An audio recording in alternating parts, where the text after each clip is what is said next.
Pastor John, we get emails often from people who are essentially asking the question, is there any hope for me? Is there any hope for me after I've sinned in a really stupid way and am now paying the price for my foolish choices? What would you say to someone in that situation?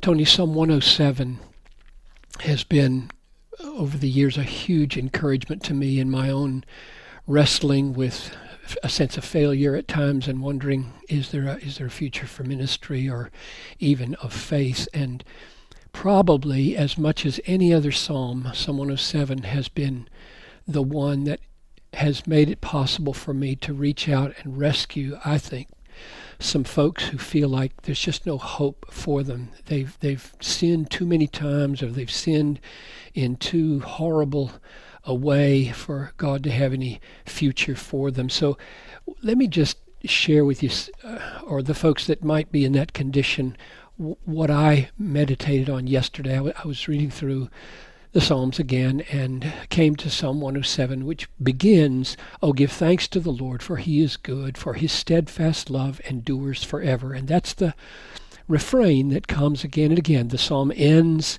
"Whoever is wise, let him attend to these things. Let them consider the steadfast love of the Lord." So it begins and it ends with the steadfast love of the Lord. And then 4 times there's these 4 stories, or these 4 stanzas where it repeats, they cried to the Lord in their trouble. He delivered them from their distress. Let them thank the Lord for his steadfast love, for his wondrous works to the children of men. So 4 times you read that very same pair of verses. But what makes it so amazingly encouraging is that the situations in which people cried out to God are the very kinds of situations that people get themselves into now and feel hopeless, which is why the psalm is so hopeful. So here's one example.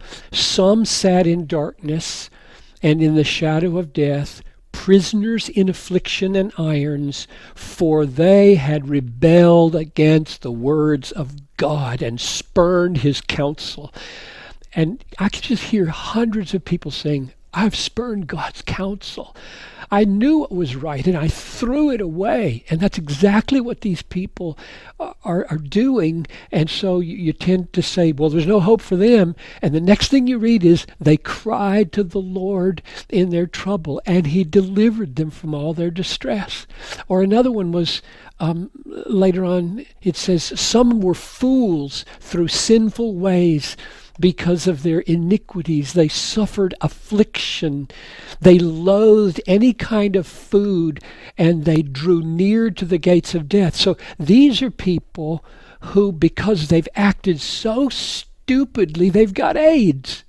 Or they've wrecked their minds with mind-altering drugs, or they've gotten some kind of kidney failure because of excessive alcohol, or their lungs are shot for 60 years of, 2 packs of cigarettes every day, and they feel like God owes me nothing. There's just no hope for me at all. And that's exactly these folks' situation. They don't even want to eat anymore. They're at the gates of death. They're in the midst of affliction because they've been fools.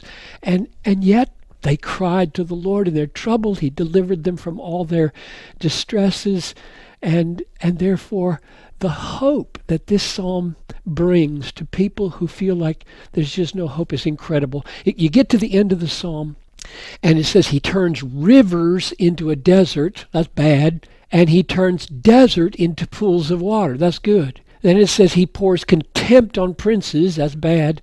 And he raises up the needy from affliction. And I think the point is, God is free to come down here and do whatever he has to do, whether it's hard things or easy things, good things or bad things. God's going to do these things for the sake of lifting up the upright. So it ends with the upright see it and are glad, and all wickedness shuts its mouth.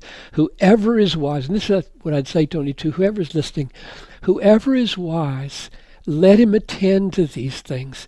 Let him consider the steadfast love of the Lord.